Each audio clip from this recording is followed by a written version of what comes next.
But I did want to ask you, Lee, about Arsenal last night. You know, 2 wins from 2, 100% record. You know, referees trying to cheat you. Brilliant start to the season points-wise, and a lot of you thought you wouldn't start off well. Surely, you know, there's a lot of anger last night, though, from fans moaning about the performance, even though you won again and were the better team by a country mile. What did you make of the game last night? Yeah, just to come back to that super chat, it's not sustainable, mate. Yeah, that one that he said about, he moans about, but he said he don't care if as long as you get the win, that one.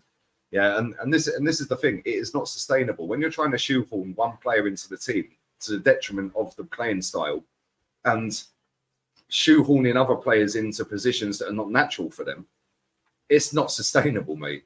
It really ain't. And on another night, we don't get that penalty because Thomas Partey may have infringed the defender. On another night, yeah, we see it Tottenham-Brentford.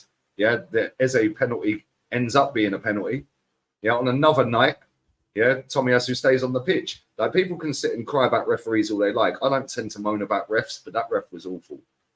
Yeah, he was awful. And the thing that wound me up the most about that ref was Tomiyasu didn't really touch him. He literally just like that, and he was on the deck. 40 seconds later, Kai Havertz is ripping the same geezer's shirt off and didn't even book him. And it's like, how are you not booking him for that, but you're booking a second yellow for that? Yeah, and I always think it like VAR is a joke anyway. We all know that. Yeah, but I do think that you should be able to VAR a yellow card. Like, what's the purpose of it being there if you can't VAR basically wrong decisions? Oh yeah, I think you got that one wrong there, mate. Yeah, well, you can do it for every other scenario apart from a yellow card. Make that make sense. And corners, which is weird. Like, how many goals come from corners and you can't check them quickly? I get you on that, but I want to go back to what you said about it being unsustainable. Yeah. I understand if you perform like this for 38 games, you're not winning the league because you won't be able to get the win all the time. But we know you're going to get... Why don't you think you're going to get any better than this? Because for me, the vast majority of last season, you were excellent. Yes, you haven't started the season in scintillating form, but why don't you believe you're going to get better when Jesus returns, when Zinchenko's back in, when players have settled? You know at some point Gabriel's going to come back into defense. Ben White will go back to right back. Is he though? Why would they not? Why would they not? Why are you not going to get better than this? Why would you drop one of the best centre-back pairings? Yeah. And listen, everyone knows I say he's got the bozo gene, but I've also sat on here many, many times and said since Christmas, he's been our best defender. Why are you dropping him for the first 2 games of the season? To incorporate Ben White in at centre-back, who, by the way, in his first season at Arsenal was awful at centre-back. I don't care what anyone tells me. He weren't that bad. Yes, he was.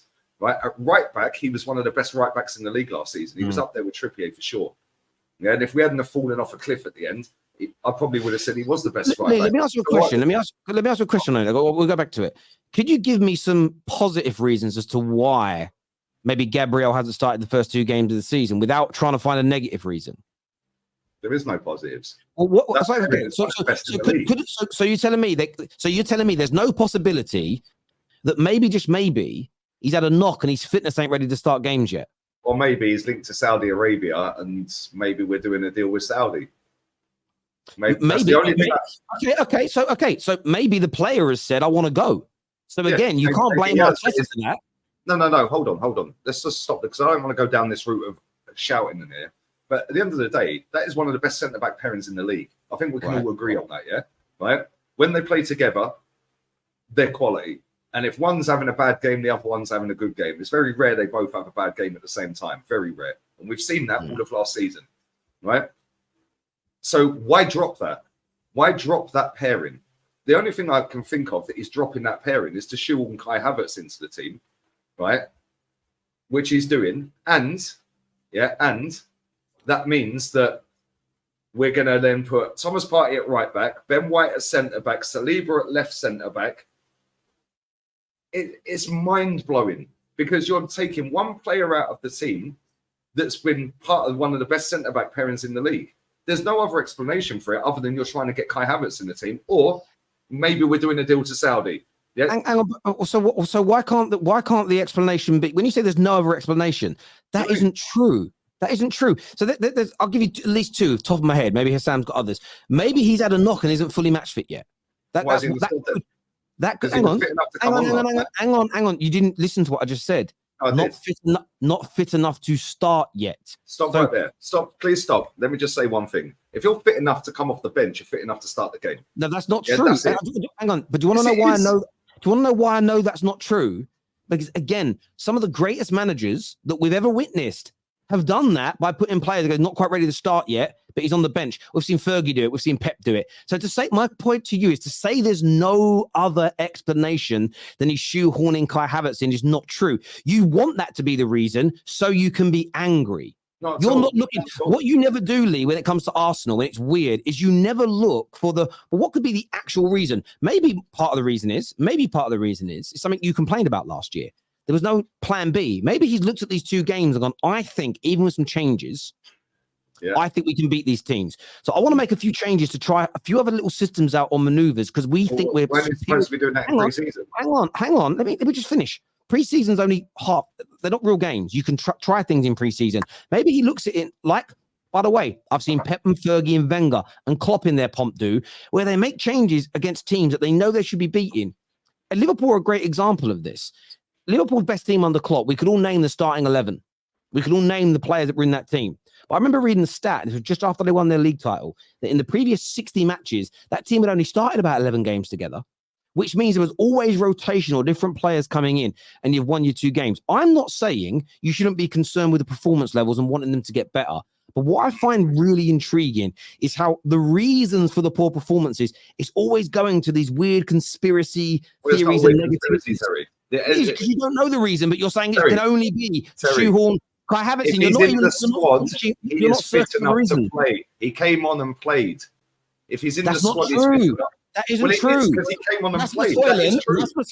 Rasmus Højlund is likely to be in the squad against Nottingham Forest at the weekend. He's likely to only be able to get up to 30 to 35 minutes as he's building his fitness up. But you want to bring him on in the game to slowly build that fitness up. Otherwise, his first game is going to be a full 90 minutes. No. And when your manager before has rushed people back in to start games after they've had knocks and injuries, you've moaned that he's rushed them back into. Hang on. You're guessing. Now, he hasn't had an injury, mate. Well, we don't know, but you don't know. This is the point. No, you don't know. This is the point I'm making. You don't know why he's dropped him, but you are making an assumption that the only reason is to shoehorn in Kai Havertz. It could be a multitude of reasons, but you only look for the negative ones, Lee. Every time. Terry, just slow down 1 second, yeah? Right, and there's somebody in this chat earlier said it's 2 games, 2 wins, be happy. Yeah, you're probably the same idiot last season that said we're just top, be happy, mate. Yeah, or we're just 4th, be happy, and finish 5th. Yeah, and this is the problem I have with these people, yeah? Right? Terry, you're trying to spin it as I'm taking a negative. Terry, we have not played well for 2 games. We have put out an 11 that is nowhere near going to win a title. And yes, it is only 2 games. Right, but let's just do some stripping back here a minute, yeah? We can all sit here right now and name our best 11, Arsenal's best 11. If everyone's fit, we can pretty much get 9 or 10 out of 11 spot on all 3 of us, right? So if we can all see that, why can't he? Because our best 11 doesn't incorporate Kai Havertz. Lee, can I ask you a question?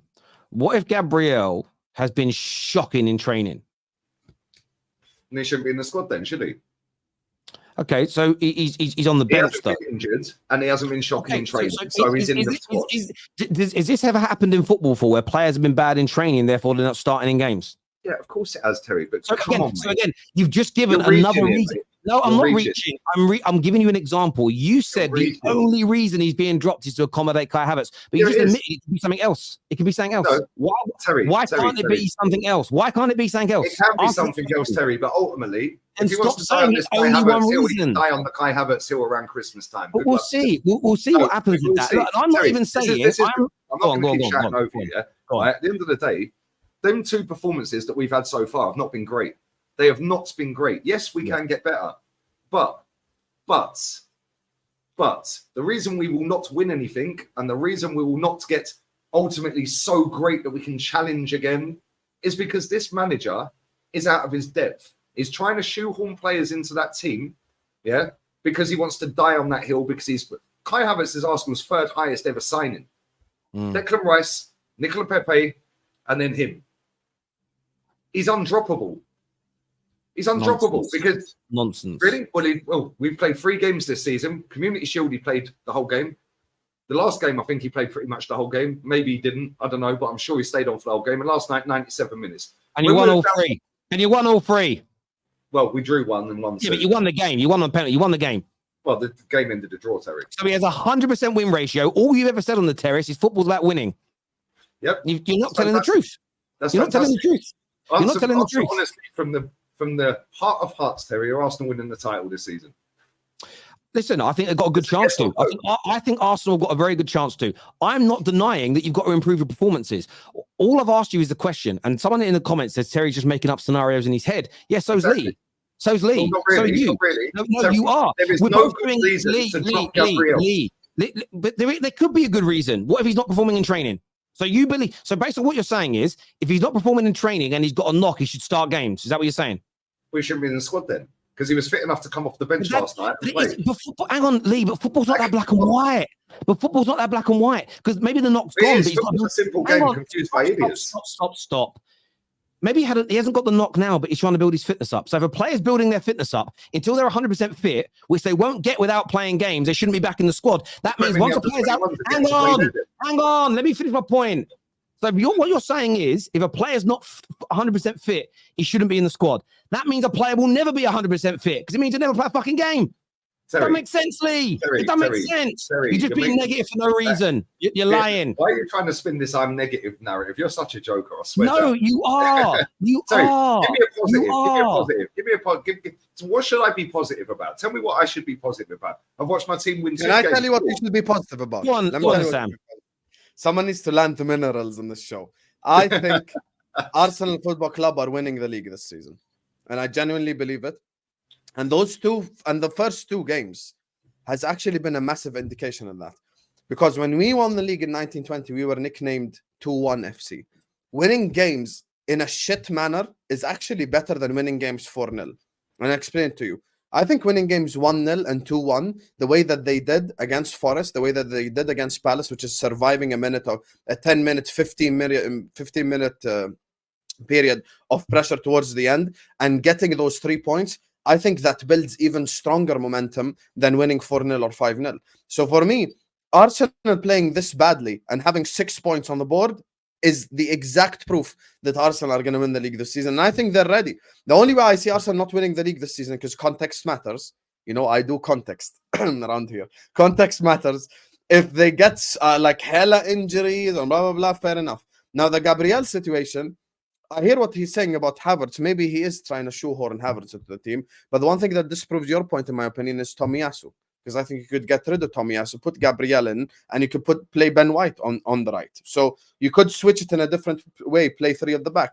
So I think for me, I see Arsenal winning the league, I'm going to be honest with you. Mm-hmm. And I think the first 2 games are absolute proof of it. The fact that Jesus ain't there, Nketiah is there, you're winning you're winning games by fighting and struggling. That's the sign of champions, right there. Sam, sorry, mate, you're waffling. Yeah, we did this last season. 97th minute winner against Bournemouth.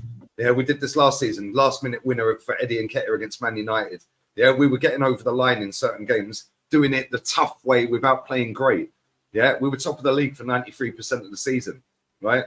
Going into this season, all I've been told through pre-season is, oh, but he's experimenting. He's experimenting. Okay, cool. Well, the experiment's got 6 points on the ball. Fantastic.